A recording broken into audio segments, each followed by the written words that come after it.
Hello everybody, welcome back to the channel. It is me, Jordan Young, aka Sneakonomics, back with another hard banger. In today's fire episode, I'm going to be taking you guys through the most expensive sneakers that I bought in 2023. Now, some of you out there might think that this is nothing more than me having a flex. And to be honest, I could understand how you would see it that way. Now, I wanted to be fully transparent, honest, and upfront. I'm going to compare the price that I paid to what the current going rate is in the market today, so we can kind of see whether or not I got a good deal. And so firstly, I want to talk about these, the Nike SB Dunk Low Supreme collab. You guys will remember when these came out back in 2020. We were still in a time of COVID. Sneaker popularity, you could argue, was pretty much ascending to the absolute peaks. And when this shoe dropped, it was going for crazy money, especially in this green colorway. I picked these up off of eBay in January or February this year for 550 pounds. They are a US 11, and as you can see, they are in pretty darn good condition.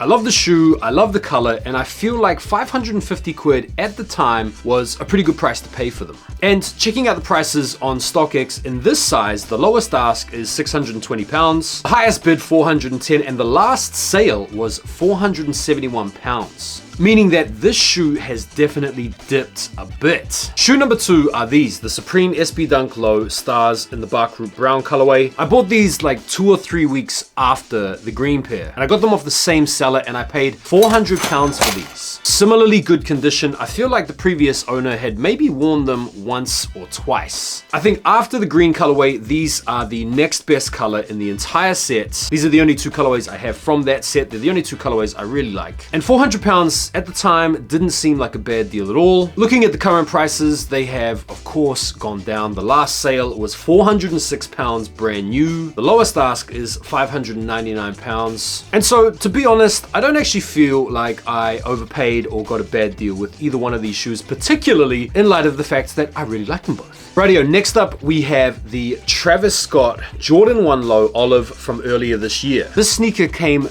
oh so close to being the sneaker I paid more money than ever for. You see, when these dropped earlier in the year, I was kind of in this conundrum with my YouTube content. I didn't know whether or not I wanted to be one of these early sneaker release creators. You know, the type of dude that gets the sneaker early and posts the early reviews. And in considering this move, I was very much looking at this shoe to be the first early shoe I was gonna cop. And I actually did buy these off of GOAT for, get this, 1,800 pounds. That's something like $2,100, $2,200. I cancelled the order for 1,800 pounds, waited for the release, took the L like everybody else, and ended up settling on these for 900 pounds, which is also huge. Prices have, of course, dropped as well. I'm looking at 825 pounds, the lowest ask, which is, to be fair, around about 900 pounds. So I could buy these right now for 900 pounds from StockX, meaning 900 quid isn't actually all that bad.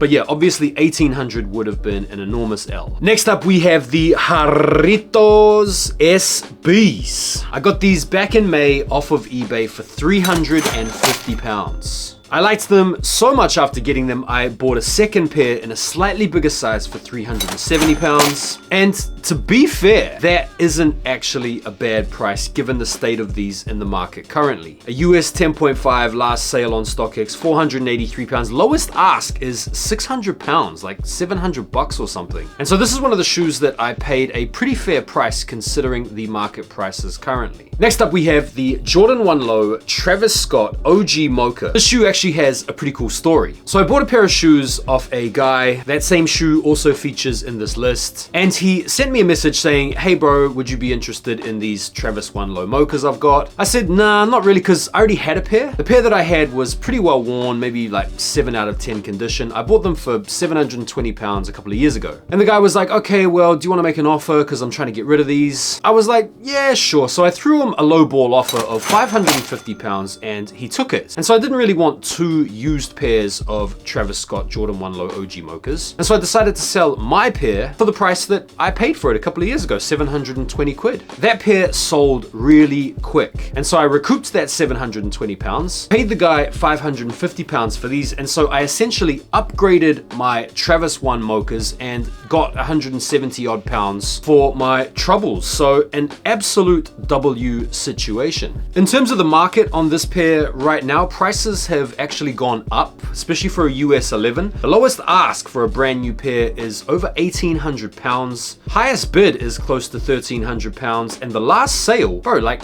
1,500 pounds. So I feel like this is probably one of the best come-ups on this list, even though I had to splash 550 smackaroonies. The most expensive Nike SB Dunk low release from this year are these, the Born and Raised. A lot of people are calling this the best SB of the year, and I do completely understand why people would say that. They really are a special feeling pair in hands. The quality is really nice, the details are really nice. It's definitely right up there. And prices have been going all over the place with this shoe. Before Chris Spuntor passed away, the early pairs of these were floating around sort of like 450 pounds. And then obviously after the passing and the delaying of the release, they went up to like 1,000 pounds. And then after we got the ultimate release, they dropped back down again. And I ended up picking these up for a pretty good price, 450 pounds off of eBay. The lowest ask currently on StockX for these is 583 pounds. Highest bid, 385 pounds, last sale 441 pounds. And so prices have, I want to say, somewhat stabilized, and I feel like the price I paid is about the right sort of market price at the moment, although there will definitely be a lot of people out there taxing on these. I personally think they're worth it because they really are nice in hand. Next up, the Air Force One Low Tiffany's. Bought these about a month ago now, and after having them in hand this past month and wearing them a couple of times, I have definitely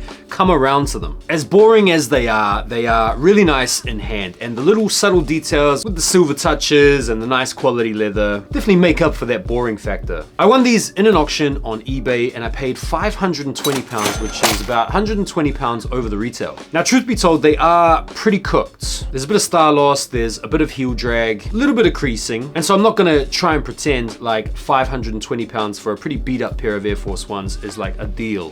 But the thing that makes up for it, at least in my opinion, is the fact that this pair actually came with the Tiffany Silver Dubrais, you can see there. And these by themselves are worth a few bob. And so because these came with these extra accessories, and because there's obviously still heaps of life left in these, and the wear and the creasing doesn't really show up that massively given the fact it's a dark shoe, I feel like 520 is pretty good. Two more shoes to go, including the shoe that I spent more money on than any other. This one here is a bit of a special one, to be honest, because I've wanted this shoe for a long time. These are the Nike SB Dunk Low Heinekens. I picked these up very, very recently. If you are an SB fanatic or a beer fanatic, this is one of those shoes that has a lot of history. And prices on these are just outrageous. I paid 675 pounds for these. No box, all I got was the extra laces. And to be fair, these are pretty cooked.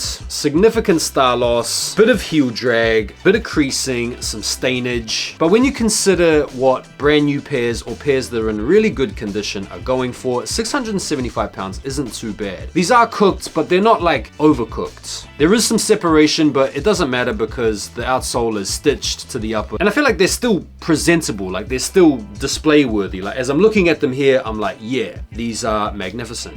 I don't know, you guys can let me know what you think. Heinekens under 1,000 pounds are generally completely deformed, misshapen, scratched and scraped and ripped on the insole with cataclysmic heel drag. These are still kind of okay. And finally, the shoe that I spent more money on this year than any other shoe are these, the Air Jordan 4 Cores. I paid 1,000 pounds for these. I got these off the same guy that I got the Travis One Low OG Mochas. So two pretty amazing steals from the same guy. As you can see, they're in phenomenal condition. All the stars are there. There's no drag. There's no massive creasing, big stains or anything like that. OG all got all the bits. And this is one of those shoes that is just really spectacular in hands. If any of you guys out there own the pair, you'll know what I'm talking about. I have the black pair as well, and the black pair is pretty special, but the gray pair is even more special. Market prices on this shoe have been nuts over the past few years. I've seen these sell as high as like £3,500. Right now, the lowest ask for this size, a US 11, is £2,500. £1,000. The highest bid is £1,500. So